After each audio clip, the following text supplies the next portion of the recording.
Sorry about that. So, good morning to everybody. I thank Dr. Mana Babu, Dr. Sunita, and everybody inviting us for the CME on ocular infections. I'll just quickly get into my topic because I think we've overrun our time. So, the topic I'm going to cover today is how to maximize, or rather, how to optimize the microbiology lab in situations of infectious keratitis. I'm sticking to keratitis because most of our ocular infections in our geographical area are mostly corneal ulcers. So what do we require? Is it complicated? Why do we require a lab, etc.? Is already been covered by Dr. Sunita to some extent. Is that what is the basic infrastructure that you'll require to do a basic, investigation on a corneal ulcer? You don't require too much actually. Infrastructure that you require slit lamp, of course, and then ideally, if you can situate your slit lamp close to the lab, that will be great. Because ambient contamination can take place whichever regular clinical units are there. What about the limitations on setting up the actual microbiology lab? Main, of course, is costing and, of course, getting the skilled manpower. But nothing to worry. Most of you who are in individual practices and are not a part of a larger multi-speciality hospital, you can always interface with the local labs, right? With any good microbiology lab, you can interface. But it's very important that the ophthalmologist coordinates with the microbiologist, because ocular microbiology is a little tricky. It isn't routine microbiology. And therefore, as Dr. Anuja has also told, whatever suspicions you have, you need to quickly communicate with the microbiologist so that everybody is on board. So if you don't have an in-house lab, right, arrange with a referral lab, and weekly or bi-monthly, they can send you a kit which has the various plates and media that you require. And before actually collecting the specimens, discuss with the microbiologist so that you can optimize on the media and the smears that you would like to have. Quick transportation is the key. Even if you don't have a cold chain, etc., just drop it into a box with an ice pack and send it within 20 to 30 minutes, right? And of course, a clear, relevant requisition form has to be included. So the scrapings are already covered by Dr. Anuja. Now you can use either the chimera spatula, which is usually described in your textbooks, or you can use the number 15 blade. We tend to use the number 15 because the chimera has to be repeatedly flamed and cooled before you do multiple scrapings. And again, there is no hard and fast rule as to which has to be done first, whether it's the smear or whether it is the culture. But if your gold standard is culture positivity, then obviously most of the good material needs to go onto the plate and not lost on the smear. The flip side, of course, is if you get a quick smear report, for example, a KOH, then you can quickly go ahead deciding on what is your modality for treatment. So that's the trade-off. The actual methodology, everything was covered by Dr. Sunita. The plates that you are going to use, blood agar should be the media of choice for any number of reasons, but most importantly, and fortunately for ocular microbiology, most of the ocularly important fungi grow on blood agar. So you don't have to necessarily have a potato dextrose or a subdust dextrose. That can be your second or third plate. In our situation, we include the NNA, non-neutral agar. This is the only way you can diagnose for acanthamoeba culturally. And since we have a lot of situations where we had co-infections with acanthamoeba, we include these in those select cases. You have a large ulcer, right? You've taken material, plenty of material was there, but the grams was negative and the culture was negative. So this is where your differential needs to come into. Was the patient already on treatment? And in situations like that, wean off the drug, give a drug holiday, and then after 24 hours or 48 hours, you can do the scraping again. And of course, you need to ask the microbiologist to read the slide again. And the third most commonest, of course, is failure to discard the necrotic material before you actually take the relevant material for putting on the slide or in the plate. So this happens quite often. Pseudomonas, nothing much to worry about. I mean, you have to worry about, but it will grow in the plates and it will come in the gram stains. Okay, so when do we actually change the protocol, right? So for example, based upon the clinical diagnosis, right? A recalcitrant, nothing is happening. The cultures are negative. The clinical features are not classical, right? So we have found in our geographical context that the textbook presentation of bacterial versus fungal, in many cases, it is textbook presentation, but a number of cases, quite a few cases, show varied clinical presentations, right? So we have found that no one clinical feature in those cases is actually pathognomonic for that particular pathogen. So you have to keep that in mind. And of course, based on how much material you have, is it a small infiltrate? Is it a scanty material? So in situations like this, you absolutely have to coordinate with the microbiologist, right? So do I use, which media do I use, etc. For example, blood agar only, right? And in situations like that, you miss the KOH and do only a grams because the grams can pick up most of the bugs, including fungi, Acanthamoeba, microsporidia, and of course the bacteria. The KOH can only tell you whether it's a fungus, it's a filamentous fungus or an Acanthamoeba. With the grams, you can restain the gram stain. You cannot do anything with the KOH. So there's a lot of limitations in using a KOH. So if you have limited material, put it only on blood agar and use the grams. For fungal, potato dextrose and saccharose dextrose. But however, if the clinical presentation looks iffy, add an NNA, because we have found in situations where you have this confusing mixed presentation, Acanthamoeba could be a co-infector with that, or vice versa, right? So we tend to use in deep stromal infiltrates, we tend to include NNA as our second. So when do I rescrape, right? The number of reasons why you would rescrape. You have done your scraping with adequate material, but nothing grows on culture. So then definitely you have to rescrape. You have a strong suspicion, for example, either clinically or from a confocal imaging, then go ahead and rescrape. Or you have a non-healing infiltrate. And as mentioned earlier, hold the meds for 48 hours and then rescrape. If you're still stumped, you can try a conjunctival or lid smear, which may give you a clue as to what is happening on the cornea. What about fungal? So you strongly suspect it is a fungal, but the smears and cultures are negative. So here's a situation where rescraping helps. So we found a number of situations where rescraping has discovered these fungi. And in those situations, try and take a conjunctival swab and send it for a PCR. At least hold it for a PCR because that can be used for confirming your diagnosis. And if it's deep, you can always do a biopsy or an AC test. Okay, so now the culture has been taken, right?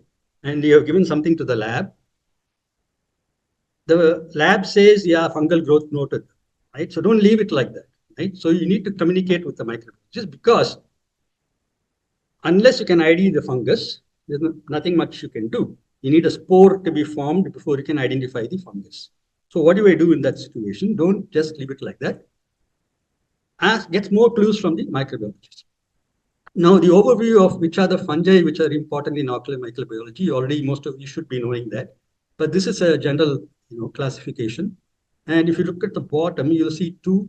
So the one on the left are the ones that you mostly see in our geographical situations. These are the higher line filamentous fungi, which means that the hyphae are not pigmented, right? Fusarium and Aspergillus are very common, but we do get quite a few others, including Colitotrichum and Pseudosporium. The guys on the right are the pigmented fungi, which are also known as the dematiaceous fungi. And we do get quite a lot of those. And over the last so many decades, more and more dematiaceous fungi are being implicated in chronic ulcers. So why am I telling you this? Because your lab can give you a clue, right? So usually the high-line filamentous fungi grow very fast. Within 2 days, 3 days, within 4 days, you'll definitely know whether it's going to be a Fusarium or an Aspergillus. Whereas even Pythium can grow in a day or two. Whereas the pigmented fungi take a long time to grow. They're very slow growing. So the hospital, the lab has noted fungus growth, but they're not telling you which fungus. It probably could be a pigmented fungus. So get that clue from the lab. Why is that important? Because you can quickly switch to voriconose film you can switch your drug immediately. Right? So microbiologists, as you know, do not speculate. Right? And as I already mentioned, over the last few years, dermatitious are being picked up in corneal ulcers. And some of the examples are curvularia. This is curvularia over here. Clinically, too, you have good options for finding out a pigmented fungus. You can see it in the slit lamp, right? And in the KOH, you saw some of the KOH slides from Dr. Sunita. You clearly see the pigmented hyphae under the KOH, right? So you do get clinically and KOH, you do get a clue whether it could be a dermatitis. Okay, so other gas which can cause problems for you is a lab reports gram variable bacteria seen on the gram stain. Now don't worry, gram variable is a perfectly accepted term. There are no reasons for the gram variability, antibiotic use, etc. But you do have other bacteria which like confounders, like atypical bacteria. For example, over here, to be clear, on the left you can see you can't really tell whether it's a gram negative or a gram positive, right? But if you look on the top right, this is a gram stain. Right? Doesn't look like any bacteria. There's nothing gram negative or gram positive in there. But you can see these slightly curved, non-staining bacillary forms. You see many of these. Am I right? This is a good clue that this could be atypical mycobacteria because it doesn't take up the gram stain. We have to do an AFB smear for that. And at the bottom, you can see the same patient, the same scraping, but with a positive AFB. So these are the clues you can get from the lab. Nocardia already touched upon. Now these also show varying degrees of acid fastness, and you have to ask specifically for a modified AFB staining, then only you can stain for nocardia. So the bottom right is a gram stain, showing this beaded filamentous gram positive. On the left is the modified AFB stain. Right, so this is for the, now there are emerging bugs which are being reported, especially Rothia and Guchuria. So these look like Staphylococcus, but they're not Staphylococcus. So you need to discuss with the lab and confirm that these are Cochiria, for example. Okay, deep-seated abscesses. It could be atypical or it could be fungal. You can always go in for an AC tap and hold some material for a PCR. When do I do an AC tap? When you have an infiltrate which penetrated into the AC, or a deep fungal stromal infiltrates, or endothelial plaques. So we find a number of endothelial plaques also seem to have fungus as a culprit. So that can also be sent for AC tap. Okay, acanthamoeba, right? This is not a new guy in town, but we are discovering more and more of these. And we have found a number of them, not only as a pure acanthamoeba keratitis, but also in co-infections, mixed infections, mostly fungal, in some cases bacterial. Unlike in the West, acanthamoeba is implicated mostly in contact lens keratitis. In our situation, it's trauma-related. Almost 99% of them are trauma-related. So what are these acanthamoeba? They are like amoeba, they are protozoans, and you can actually see them quite well in grams and even in KOH. And if you're lucky, you'll see this is a trophozoite of an acanthamoeba. Most of the time, you'll only see a cyst, which is a double-walled. The only way to confirm this is to actually grow it on that NNA plate, allow it to move from the cyst form to the trophozoite form, and you can see it migrating on the NNA plate. So this is confirmatory for acanthamoeba. Confocal, if you have it, also gives you an idea. You have these refractory forms, and you can see it. Usually, it will be either as a cluster or in a chain migrating along the stroma. So, a couple of points on these acanthamoeba is that the ring infiltrate, usually when you describe acanthamoeba, we talk about a ring infiltrate. It's usually considered as pathognomonic for acanthamoeba.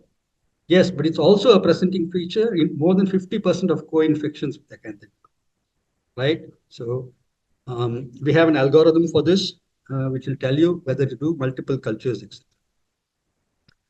So unlike in the contact lens situation where repeated microtrauma breaches the epithelial barrier, and then you have this four-stage classification of acanthamoeba keratitis as described by Elmer II.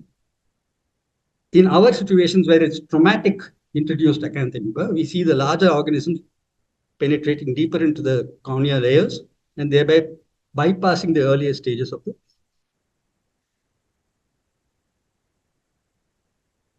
pythium.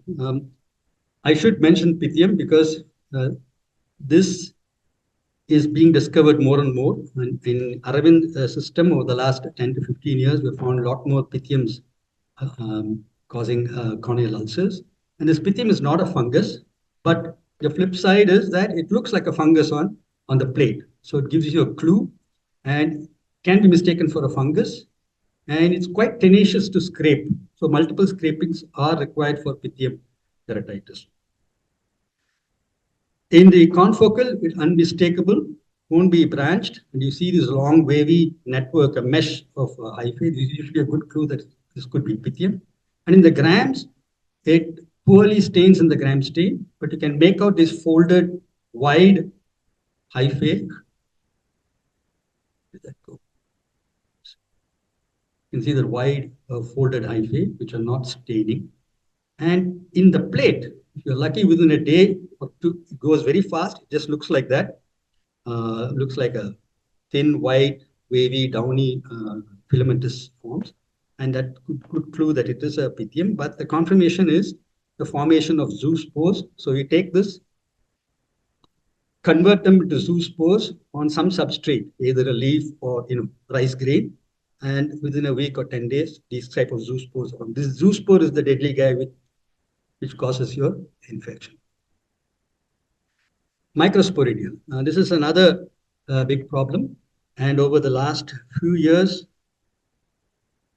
this is the trend that we have been having, is that increased number of microsporidial keratitis. I'm specifically talking about stromal.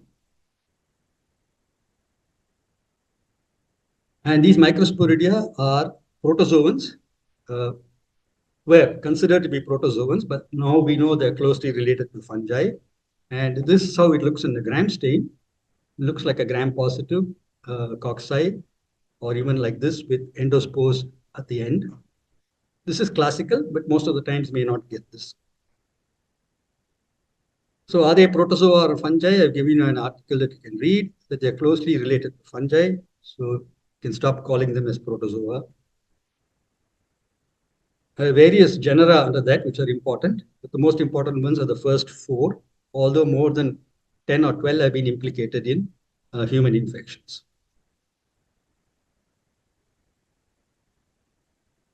Okay, so both the superficial as well as the stromal keratitis are frequently misdiagnosed. So you have to keep what is written in this box, you have to keep it in mind, that ultimately the clinician must have a high index of suspicion to include microsporidia in the differential diagnosis.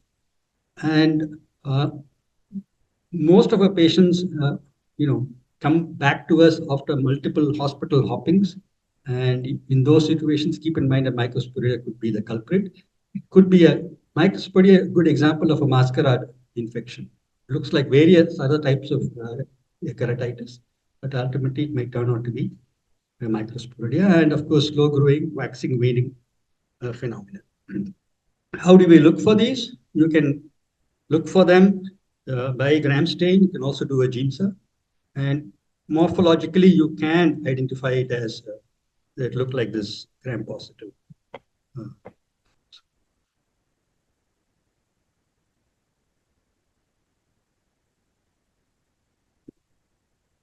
Okay, so I'm moving on to, okay, this is the conventional grams and culture media, etc.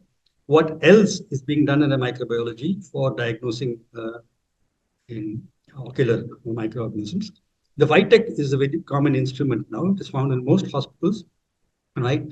If you're seen in our lab, we use these various test tubes which have biochemicals, and then you can tell you what, using the algorithm, you can tell you which bug it could be.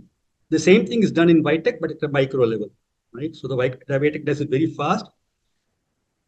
Advantages, gives you a report within 6 to 8 hours, and it also does your antibiogram for you, right? So a lot of advantages to this Vitek. A little expensive, but if you're able to tie up with a local lab which has got a Vitek, nothing like that. And then of course, PCR, Dr. Anand is going to spend a lot of time on PCR for us. And another method is using what is known as a multi-TOF. This is a mass spec method. Here, of course, so in a PCR, you are using DNA to identify based upon some database. For a multi-TOF, you're using a protein database or a peptide database to compare those peptides. But then you have to do MIC separately for a multi-TOF. Other newer technologies or techniques, which both Dr. Anand and Dr.